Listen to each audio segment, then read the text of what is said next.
सत्य वचन, अमर वचन, जीवित वचन, दिव्य वचन, सत्य वचन, अमर वचन, जीवित वचन। साई दा बाबा बनी दा बाबा बगरे रे सा रे सा रे सा रे सा। दिव्य वचन, सत्य वचन, अमर वचन, जीवित वचन, दिव्य वचन, दिव्य वचन।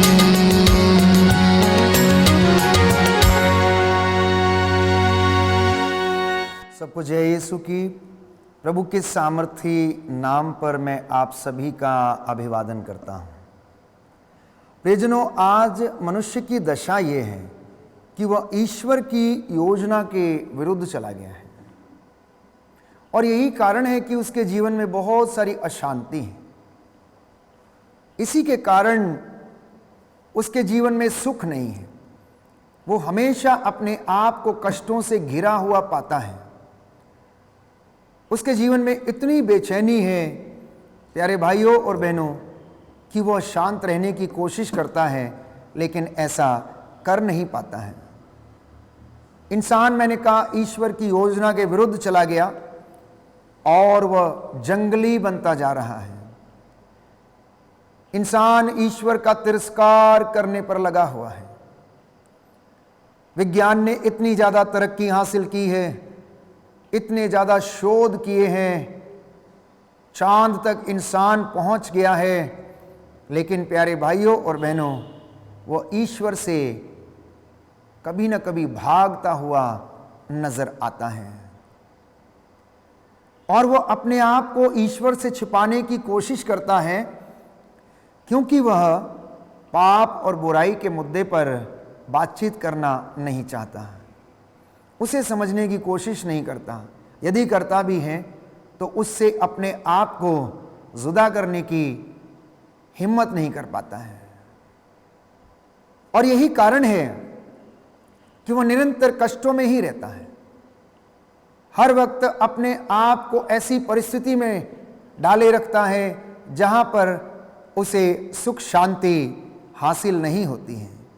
तो आज मनुष्य ईश्वर से भागा हुआ है। मैंने कहा, पाप की अवस्था में है, बुराई की अवस्था में जीवन बिताता है। जीवन के लगभग हर स्तर में आपको पाप देखने को मिलेगा। बच्चों के जीवन में देख लीजिए, युवक युवतियों के जीवन में देख लीजिए, दंपतियों के जीवन में, बुजुर्गों के जीवन में, और जीवन के किसी न किसी आयाम पर जब वे लोग पहुंचते हैं तो किसी न किसी पाप या प्रलोभन में पड़ ही जाते हैं और उसके द्वारा अपना जीवन नष्ट कर लेते हैं। पाप प्रियजनों सर्वत्र फैला हुआ है। यदि आप अपनी आंखें उठाकर अपने चारों ओर देखें तो आपको स्पष्ट रूप से दिखाई देगा कि इस पाप का रूप कितना भयानक है और इसने किस तरह से लोगों को अपने वश में किया हुआ है। नशे का पाप, ड्रग्स का पाप, जो लोग नशा करते हैं, ड्रग्स लेते हैं, उसके द्वारा उनका जीवन नष्ट हो गया है। ना केवल परिवार उजड़े बल्कि शरीर भी लगभग खत्म हो गया है। किडनियों का, लीवर का और उनके अंगों का नाश हो चुका है, जो इस प्रकार के घिनौने पापों में फंसे हुए हैं। बेईमानी का पाप सिर चढ़ के बोलता लोगों के, घूसखोरी का पाप लोगों के सिर चढ़ कर बोल रहा है, अश्लीलता का, घमंड का, लड़ाई झगड़े का, हत्या का, चोरी का, भ्रष्टाचार का, इन तमाम बुराइयों का जो पाप के रूप हैं, लोगों के सिर चढ़कर इसका नशा जो है वो दिखता है। प्यारे भाइयों और बहनों, पाप इतना बढ़ गया है, इतना बढ़ गया है कि इंसान को पाप का बोध ही नहीं है। इंसान पाप का बोध खो चुका है। अपने जीवन में वो इन सारी बुराइयों को देखने में असमर्थ है और दोषारोपण करने में सबसे आगे है इंसान। इसलिए प्रभु ने कहा कि तुम अपने भाई की आंख का तिनका क्यों देखते हो? जब तुम्हारी अपने ही जीवन में, अपनी ही आंख में दोष है, तो तुम अपने भाई से ये क्यों कहते हो कि भाई मैं तुम्हारी आंख का तिनका निकाल दूं, अर्थात मैं तुम्हारी सहायता कर दूं इन तमाम चीजों से ऊपर उठने के लिए। कहता है, रे ढोंगी, सबसे पहले तू अपने उद्धार और अपनी मुक्ति के लिए काम कर। इसलिए प्रियजनों, आज भाई भाई को मारना चाहता है। माता पिता संतान के विरुद्ध हैं तो संतानें माता पिता के विरुद्ध हैं। भाई भाई में प्रेम नहीं है, बहन बहन में प्रेम नहीं है, एक दूसरे को मारने काटने में लगे हुए हैं। जमीनी विवादों से परिवार त्रस्त हो चुके हैं। प्रॉपर्टी के विवादों से परिवारों में क्लेश है, झगड़ा है। संपत्ति को लेकर पूर्वजों की द्वारा प्रदान की गई बपौती को लेकर लोगों में सामंजस्य नहीं है, अशांति है। लालच के कारण उनके घरों में फूट पड़ी हुई है। पैसा बुराई की जड़ है, जैसा कि याकूब के ग्रंथ में हम पढ़ते हैं। इंसान क्रोध और ईर्ष्या से भरा हुआ है और निरंतर इसी से संचालित होकर वो कार्य करता है। अच्छे एवं ईमानदार लोग यदि आप ढूंढना चाहें तो आपको कहीं नहीं मिलेंगे। अच्छे और ईमानदार लोग यदि आप लोग ढूंढना चाहें तो आपको कहीं नहीं मिलेंगे। परंतु मेरी एक सलाह समझें या मेरी ख्वाहिश समझें, मैं हमेशा ये कहता हूं कि हम दूसरों को सुधारने का कार्य छोड़कर अपने आप को सुधारने का प्रयत्न करें। आप अपना जीवन बदल लीजिए, दूसरों का जीवन खुद ब खुद बदल जाएगा। क्योंकि हम जैसे हैं हमें सामने वाला वैसे ही नजर आता है। जैसी हमारी दृष्टि है वो वैसा ही देखती है। जैसे हमारे विचार हैं वैसे ही वो सामने वाले व्यक्ति को देखते हैं और परसीव करते हैं। इंग्लिश में एक सुंदर कहावत है, beauty lies in the eyes of beholder. अगर आपका जीवन अच्छा है तो आप दूसरों को भी अच्छाई देने की कोशिश करेंगे। अगर आपके जीवन में प्रायश्चित है, प्रार्थना है, तो आप दूसरों को भी यही देने की कोशिश करेंगे। तो हम चिंतन कर रहे थे, मनन कर रहे थे कि इन सारी बुराइयों से, पापों से कैसे बचा जा सकता है। हम कैसे प्रभु के नज़दीक आ सकते हैं, हम कैसे अपने जीवन में इन कृपाओं को फिर से भर सकते हैं। तो योएल नबी कहता है अध्याय 2 पद संख्या 12 से 14 में कि अब तुम लोग उपवास करो, अब तुम लोग उपवास करो और रोते तथा शोक मनाते हुए पूरे हृदय से मेरे पास लौटो। अब तुम लोग उपवास करो, रोते तथा शोक मनाते हुए पूरे हृदय से तुम मेरे पास लौटो। यह प्रभु का निमंत्रण है। कहता है कि तुम्हारा सब कुछ बर्बाद हो चुका है, तुमने अपने आप को बर्बाद किया है, तुमने अपने आप को अपवित्र किया है, तुमने अपने शरीर को अपवित्र किया, तुमने अपने शरीर को बर्बाद कर डाला, अपने भविष्य के साथ तुमने खिलवाड़ किया है। अब तुम भी मेरे पास लौटो जिससे कि मैं तुम पर दया कर दूं और तुम्हारा जीवन शुद्ध हो जाए, पवित्र हो जाए। प्रभु का वचन हमसे ये गुजारिश कर रहा है कि तुम इस बात पर विचार करके देखो, प्रकाशित वाक्य अध्याय 2 पद संख्या 5, कि तुम कितने ऊंचे सिंहासन से नीचे गिर गए हो। अर्थात तुम उस कृपा से परिपूर्ण थे, तुम उस सानिध्य से परिपूर्ण थे, अब तुम उस सानिध्य से दूर चले गए हो। तुम महिमा से वंचित हो चुके हो, तुम भटक चुके हो, ईश्वर के रास्ते से तुम अलग हो चुके हो, इसलिए तुम ये सब दंड भुगत रहे हो। तो प्रज्ञा ग्रंथ अध्याय 12 पद संख्या 10 वचन में हम पढ़ते हैं कि तूने धीरे से दंड देकर पश्चाताप करने का हमें अवसर दिया है। तूने हमें धीरे से दंड देकर पश्चाताप करने का अवसर दिया है। इसलिए जब कष्ट हमारे जीवन में आता है, परेशानी हमारे जीवन में आती है, तो उन्हें हमें बड़ी ही उदारता के साथ, बड़ी ही भक्ति के साथ, प्रभु से प्रार्थना करते हुए सहन करना चाहिए, क्योंकि बाइबल हमें बताती है कि तुम में से कुछ लोग अपने ही कुकर्मों के कारण बीमार पड़े हुए हैं। तुम लोगों में से कुछ लोग अपने ही कुकर्मों के कारण बीमार पड़े हुए हैं, लेकिन प्रभु आपकी उन्नति चाहता है, प्रभु आपका कल्याण चाहता है, प्रभु आपकी मुक्ति चाहता है। और वो चाहता है कि आप उससे प्रेम करें, वो चाहता है कि आप उसे खोजें, वो चाहता है कि आप उसकी हजूरी में आएं। परंतु आज मनुष्य की सबसे बड़ी विडंबना और समस्या वो ये है कि वह अपनी गलतियों को स्वीकार करना नहीं चाहता, वो अपनी कमजोरियों को स्वीकार करना नहीं चाहता है, वो अपने पापों को छिपाता है, अपने अपराध बोध को छिपाता है। प्रभु ये कहता है कि तुम छोटे बच्चों के जैसे बन जाओ, विनम्र बन जाओ, दीन बन जाओ, प्रभु के सामने घुटना टेको। बाइबल में एक सुंदर उदाहरण हम पढ़ते हैं, नाकेदार जो मंदिर के द्वार पर आकर घुटना टेक कर अपनी छाती पीट पीट कर कहने लगा कि प्रभु मुझ पर दया कर, प्रभु मुझ पापी पर दया कर। परंतु वहीं दूसरी ओर एक फरीसी आकर वेदी के सामने खड़ा हो गया और कहने लगा कि हे प्रभु, मैं इस पापी के जैसा नहीं हूं, मैं दान देता हूं, मैं पुण्य करता हूं, मैं अच्छे काम करता हूं, मैं इसके जैसा नहीं हूं। मैंने बहुत सारे अच्छे काम किए हैं। और वो अपने अच्छे कामों का ढिंडोरा पीटने लगता है। प्यारे भाइयों और बहनों, क्या मैं और आप उसी श्रेणी में हैं? मनन चिंतन का आज ये विषय है। अगर मैं और आप प्रभु के पास लौटना चाहते हैं तो हम किस प्रकार लौटें, और उसका रास्ता बाइबल हमें बताती है कि बिना प्रायश्चित के कोई भी ईश्वर के पास नहीं लौट सकता, बिना अपनी कमजोरियों की स्वीकृति के कोई भी ईश्वर के पास नहीं लौट सकता है। इसलिए यूहन्ना के सुसमाचार अध्याय 22 पद संख्या 21 में हम पढ़ते हैं कि ईश्वर से मेल करो और तुम्हें फिर सुख शांति मिलेगी। ईश्वर से मेल करो और तुम्हें फिर से सुख शांति मिलेगी। विपत्ति और दुखों से प्रभु हमें संदेश देता है।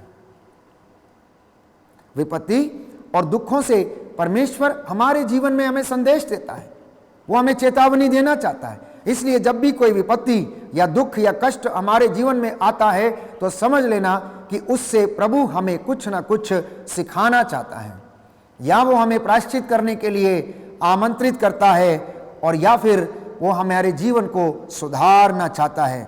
इसलिए यशायाह नबी कहता है अध्याय 55 पद संख्या 7 में हम पढ़ते हैं कि पापी अपना मार्ग छोड़ दे, दुष्ट अपने बुरे विचारों को त्यागे और प्रभु के पास लौट कर चला आए। दुष्ट अपने मार्ग को छोड़ दे और दुष्ट अपने बुरे विचारों को छोड़ दे, और पापी अपने रास्तों को छोड़कर प्रभु के पास लौट कर चला आए। क्योंकि बाइबल हमें बताती है, एजेकियल नबी का ग्रंथ अध्याय 18 पद संख्या 30 से 31 में हम पढ़ते हैं, प्रभु कहता है कि हे इज़राइल के घराने, मैं तुझ पर दया करूंगा, मैं तुझे एकत्र करूंगा, मैं तुझे फिर से एकत्र करूंगा। जैसे एक गरुड़ अपने पंखों की छाया में अपने चूजों को, बच्चों को एकत्र करता है, मैं भी तुझे ऐसे ही एकत्र करूंगा। इसलिए ईश्वर के पास लौटने का जो सर्वश्रेष्ठ माध्यम है प्यारे भाइयों और बहनों, वो पश्चाताप है। बिना पश्चाताप के, बिना स्वीकृति के, बिना ईश्वर की कृपा से हम में से कोई भी ईश्वर की कृपा का पात्र नहीं बन सकता। तो सबसे पहला रास्ता जो एक विश्वासी को अपनाने की जरूरत है प्रभु के पास लौटने की, वो है प्रायश्चित, पश्चाताप। पश्चाताप का अर्थ है ईश्वर के पास लौटना, वापस आना। यशायाह नबी के ग्रंथ अध्याय 30 पद संख्या 35, यशायाह नबी का ग्रंथ अध्याय 30 पद संख्या 15 में हम पढ़ते हैं कि प्रायश्चित और स्वीकृति में तेरा कल्याण है, दूसरी किसी बात में नहीं।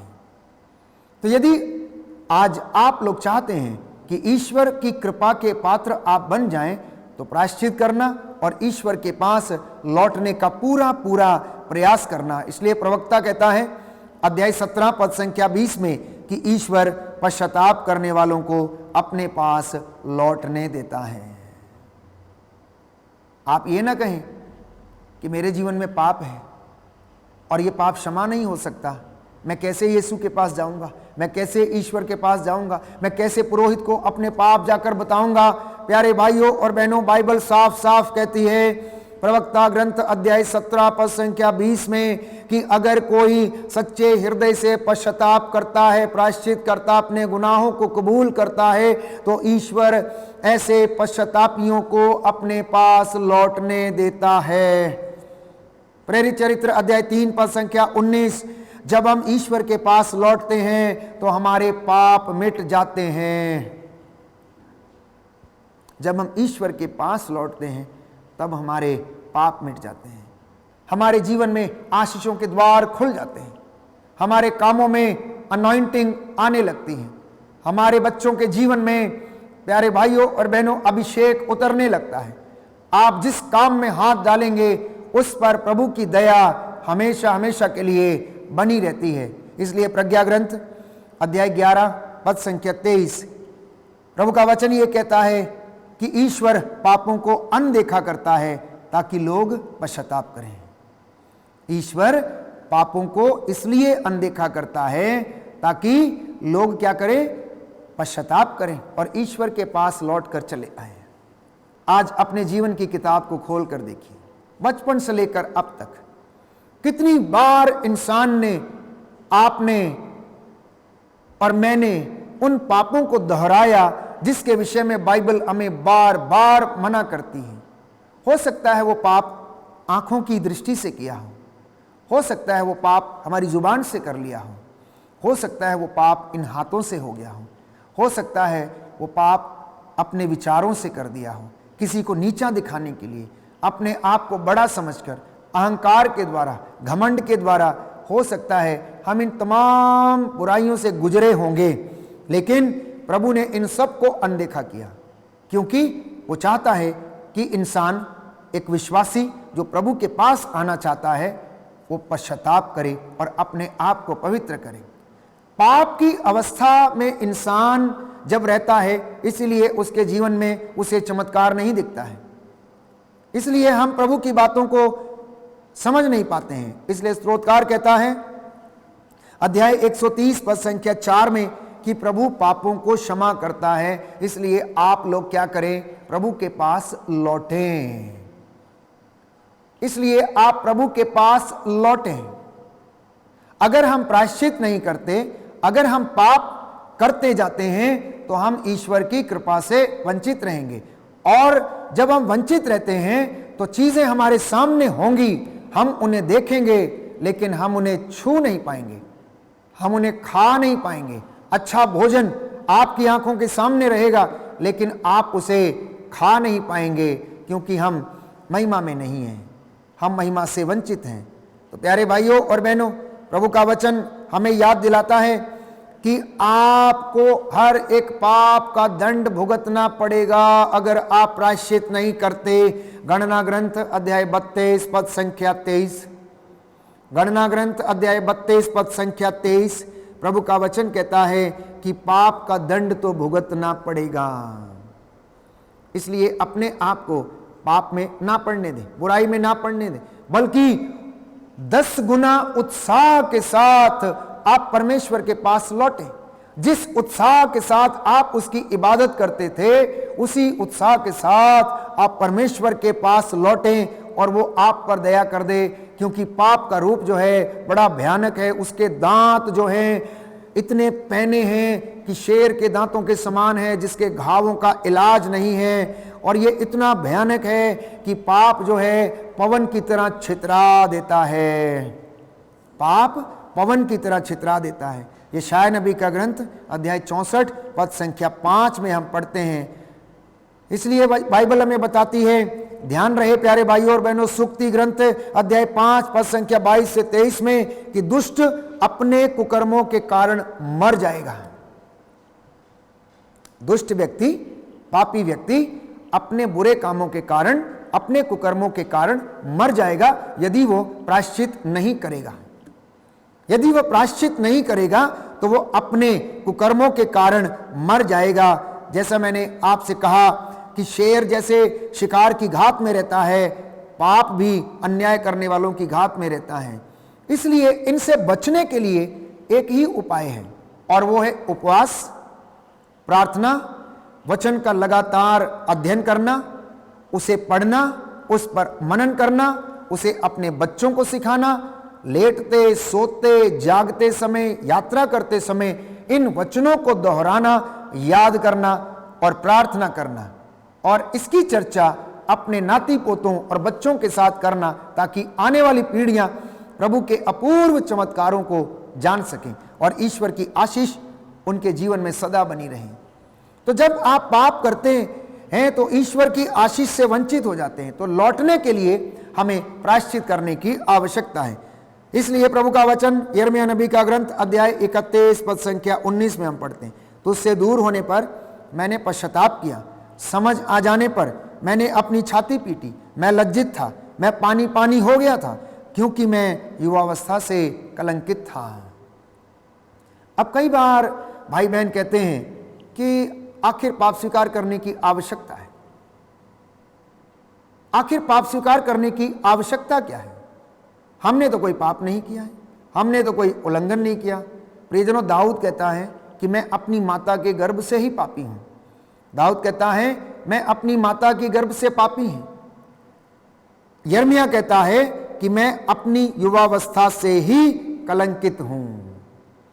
तो जब मैं और आप अपनी युवावस्था से ही कलंकित हैं, अपनी मां के गर्भ से ही हम पापी हैं, तो मुझे और आपको अपने पापों के लिए प्रायश्चित करने की आवश्यकता है। और इसके विषय में बाइबल हमें कहती है कि आप उन बातों का पता लगाएं कि कौन सी बातें ईश्वर को प्रिय हैं।